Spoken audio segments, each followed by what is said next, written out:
جب ضیاء-ال-حق کا کریش ہوا، جس میں یقیناً میں کہہ سکتا ہوں کہ انٹرنیشنل کانسپریسی تھی، اس میں کچھ مقامی لوگ بھی تھے، اور یہ کانسپریسی شروع ہوئی کہ کسی طریقے سے پاکستان کو ڈی اسٹیبلائز کر دیا جائے۔ Pakistan came into being on two nation theory۔ Kashmir is a basic issue۔ ہمیں کشمیر پہ کبھی سمجھوتا نہیں کرنا چاہیے، کیونکہ اگر آپ کشمیر پہ سمجھوتا کرتے ہیں تو پاکستان کی تخلیق پہ سودا کرتے ہیں۔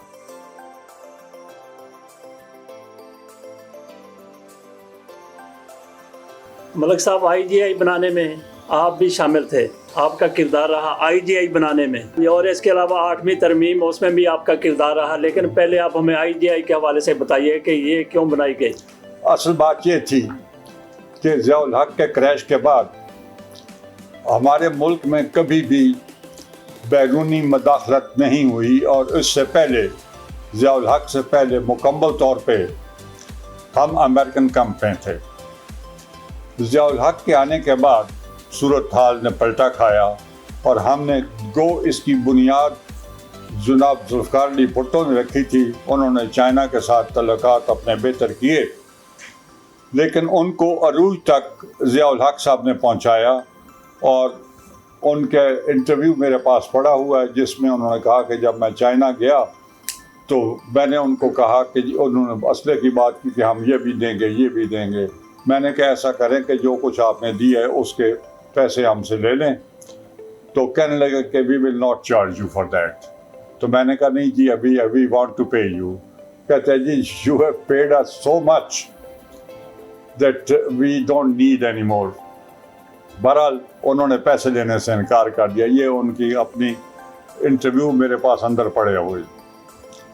تو اس کے بعد یہ ہوا کہ جب ضیاء-ال-حق کا کریش ہوا، جس میں یقیناً میں کہہ سکتا ہوں کہ انٹرنیشنل کانسپریسی تھی، اس میں کچھ مقامی لوگ بھی تھے، اور یہ کانسپریسی شروع ہوئی کہ کسی طریقے سے پاکستان کو ڈی اسٹیبلائز کر دیا جائے، اور اس کی ابتدا ہوئی علامہ عارف الحسینی سے، ان کے مرڈر میں KP میں، جہاں فضل حق صاحب تھے گورنر۔ اس پہ ایران جو تھا، ان کا آیت اللہ آیا، نعمت اللہ نام ان کا تھا، اور انہوں نے یہاں شور مچایا۔ جنازے میں جانے کے لیے بھی ضیاء-ال-حق صاحب کو میں نے منع کیا، لیکن انہوں نے کہا کہ میں خود جاؤں گا۔ وہ بھی، اور اسلم خٹک، میں بھی، عمران اللہ خان، ہم جہاز میں جنازے میں شرکت کی۔ اس کے بعد ایک خاص میٹنگ ہوئی بٹوین آیت اللہ عنایت اللہ اور نعمت اللہ تو وہاں ضیاء-ال-حق صاحب نے ان کے ساتھ اکیلے ملاقات کی، اور باتیں ہوئیں، لیکن ایران واز فیوریس۔ بڑا ناراضگی کا اظہار اس نے کیا کہ یہ ہمارے مارا گیا۔ اصل میں پھر پتہ چلا کہ یہ ایک سازش تھی باہر کی، جس میں انہوں نے شیعہ سنی فسادات کرائے۔ اتفاق سے جب اسمبلی ڈیزالو ہوئی تو اس وقت میں صرف وزیر داخلہ تھا۔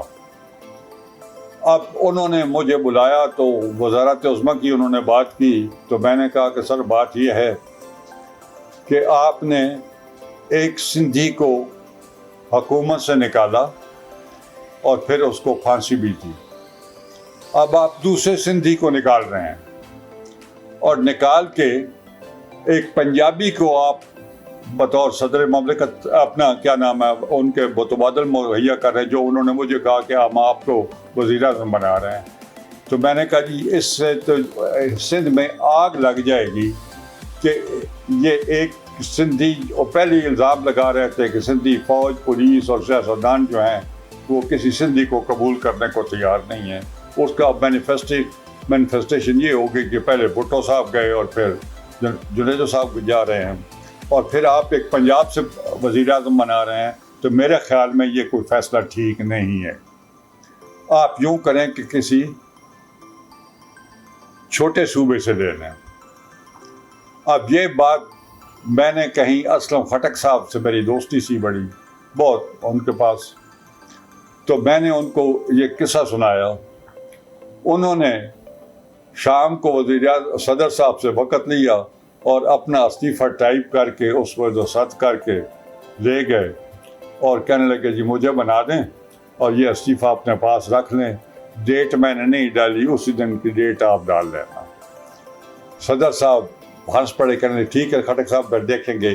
انہوں نے وہ لے لیا اور وہ انہوں نے مجھے دکھا دیا کہ یہ آئے تھے کھٹک صاحب. میں نے پھر ان کو ذکر نہیں کیا فرینکلی اسپیکنگ, کیونکہ دوستی تھی اور میں ان کو امبیرس نہیں کرنا چاہتا تھا. لیکن مجھے یہ بات جنرل ضیاء-ال-حق صاحب نے استعفے کا لیٹر دکھا کے کہی تھی. بہرحال اس کے وقت یہ ہوا کہ چونکہ اس ضیاء-ال-حق کے مرڈر کے پیچھے بھی اس سے پہلے وہ عالم حسینی کی بات اب آپ کو بتائی کہ that was part of it. پھر یہ اوجڑی کیمپ ہو گیا اور اوجڑی کیمپ کے اندر بھی وہ انوالو تھے. بات یہ تھی کہ ہمارا جو اسلحہ آتا تھا سیدھا اسلام آباد ایئرپورٹ سے, وہاں ٹرک کھڑے ہوتے چونکہ ہم چھپا کے مدد کر رہے تھے افغان مجاہدین کی, تو وہاں لیفٹنٹ کرنل میجر لیول کے لوگ ٹرک لے کے یا بڑے ویگنز لے کے موجود ہوتے جو اسلحے کو, چونکہ اوجڑی کیمپ بالکل قریب تھا ایئرپورٹ کے. جو اس وقت یہ جو نور خان ایئر بیس ہے اس پہ تو وہ پہنچ جاتی تھی. پھر انہوں نے کسی طریقے سے وہ آگ لگائی کہ وہ ساری تباہ ہو گئی اور اس پہ بڑا ہنگامہ بھی ہوا, بڑے معاملات بھی ہوئے. اور اس کی انکوائری کے لیے جو بنا کمیشن, اس میں اسلم کھٹک اس کے چیئرمین تھے, میں ممبر تھا, رانا نعیم تھے, قاضی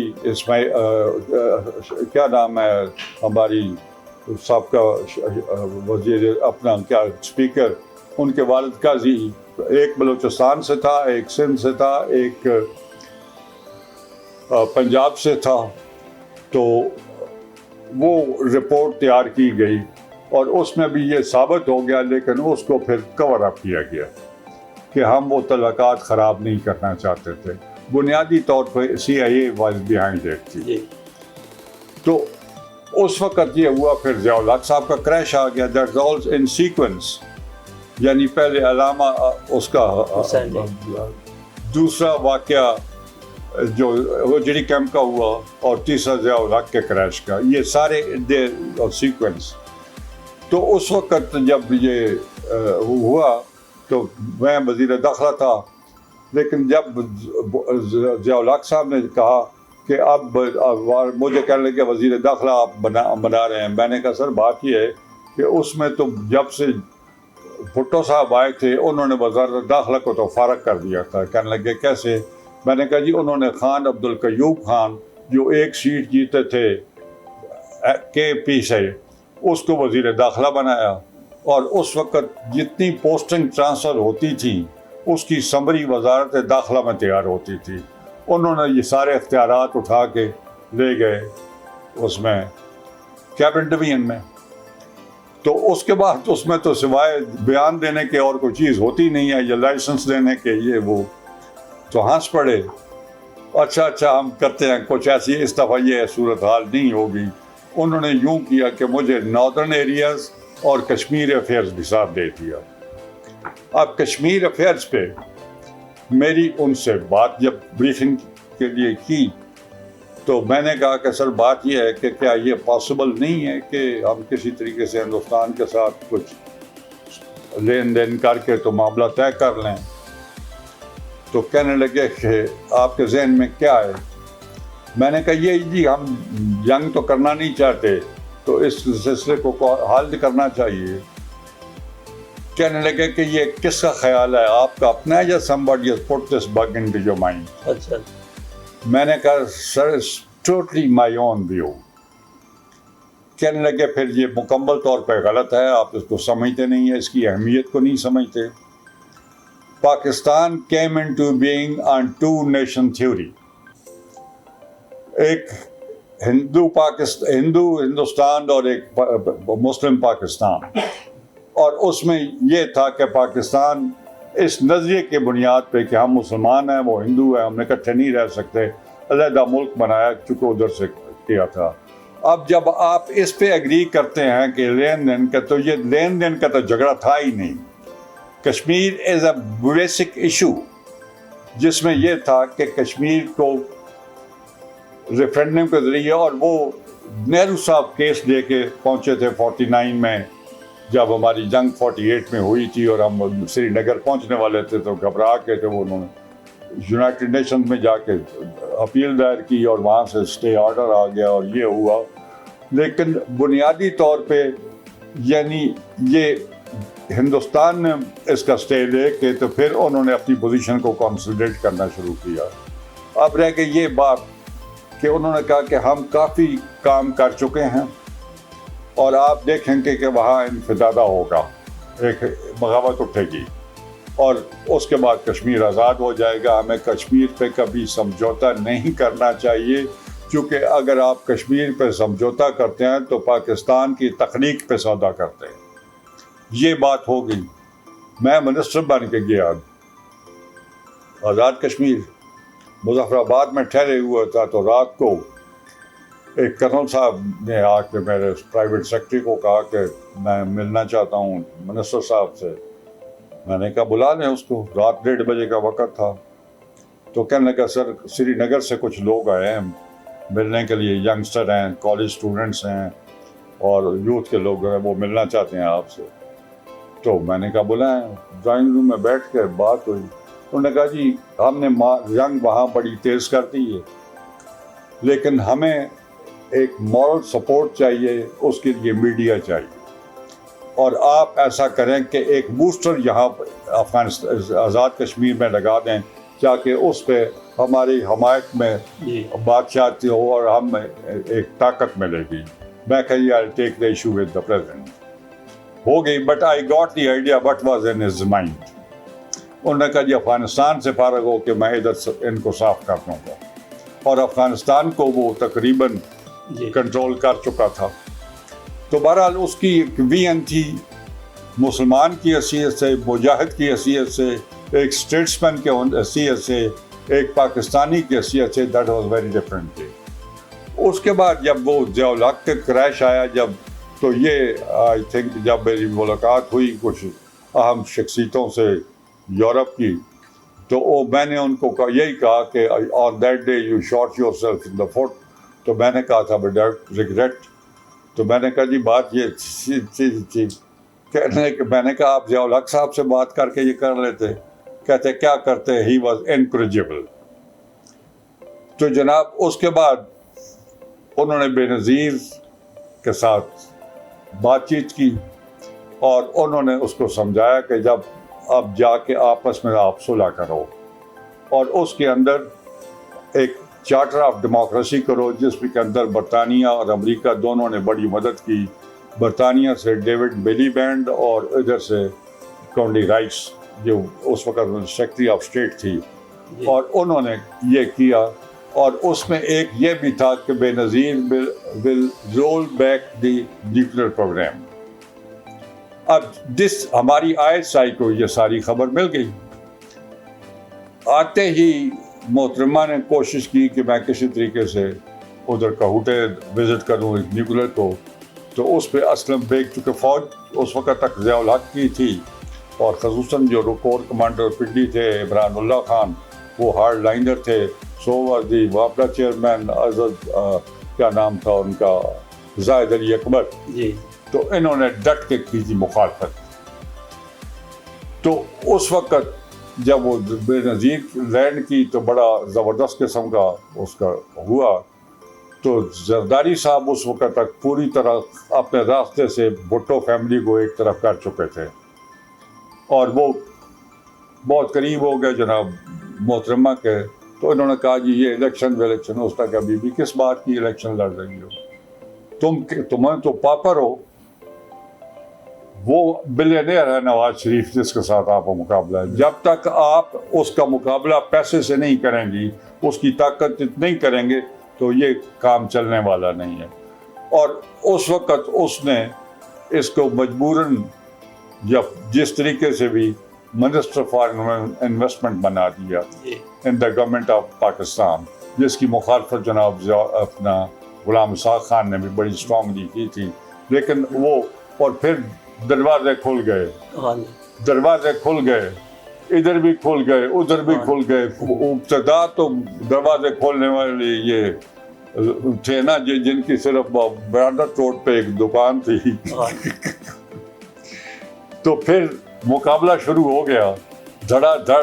مجھے اور بہت سی داستانیں پتہ ہیں, بہرحال وہ اتنی لمبی بات نہیں کرنے کی ضرورت. لیکن پھر ان کا ایگریمنٹ ہو گیا کہ سندھ آپ کے پاس, بلوچستان آپ کے پاس, کے پی اور ہمارے پاس رہیں گی. کچھ ایگریمنٹ اس کا یہ ہو گیا. سارے پروگرام بن گئے. اس پہ فوج نے سٹینڈ لیا جی, چونکہ فوج کی اپنی سروائیول اس بات پہ تھی. اگر وہ اس کو رول بیک ہونا دیتے تو فوج کے خلاف ایک طوفان اٹھ کھڑا ہوتا. تو بہرحال یہ سازشیں پاکستان کے بننے کے ساتھ ہی ہو گئیں. اور ایک بات جناب, آج چونکہ مجھے پڑھنے کی عادت ہے, کتابیں میں پڑھ رہا تھا تو ان کے جیل میں تھا جب میں میاں والی میں, تو ان کے جو اسپیچ رائٹر تھے اس کے آئزنہاور کے, ان کی کتاب تو اسیس کر رہے تھے لیڈرشپ آف آئزنہاور. تو کہتے ہیں جی کہ he was an average president but shrewd enough. His reason for success was that he knew what can be done, but above all he knew what cannot be done. تو اس لیے وہ بطور جرنیل بھی محتاط ہو کے کام کرتا تھا, لیکن وہ اس کو پتہ ہوتا تھا یہ کام نہیں ہو سکتا, تو ادھر وہ دخل نہیں دیتا تھا. یہ فکرہ پھر میرے ذہن میں بیٹھ گیا. میں نے ڈائری میں اسی وقت وہ لکھ لیا اس کہ what you can do and what you cannot do. تو بات آگے نکلی تو آئزنہاور کے بارے میں اس نے ایک بات کی کہ اس کے پاس کچھ جرنلسٹ آئے تو انہوں نے کہا جی آپ ڈیموکریسی کی باتیں کرتے ہیں تو پیٹرونائز تو آپ سارے ڈکٹیٹر کو کر رہے ہیں, ادھر ویتنام میں بھی اور فلپینز میں بھی, پاکستان میں بھی, یہ وہ, تو they are all sons of bitches. تو کہتا ہے آگے سے کہتا ہے آئزنہاور کہ mister so and so, yes they are sons of bitches but they are our sons of the bitches. بات اس نے یوں ختم کر دی. پھر آپ کو یاد ہے کہ جب یہاں بٹ بیر میں ہوا تھا دھماکہ بہت بڑا, اور رشیا نے دھمکی دی تھی کہ میں پاکستان کو wipe it off face of the earth, اور ہمیں یہ کر دے. تو اس پہ ضیاء-ul-Haq صاحب نے ان کو ٹھنڈا کیا.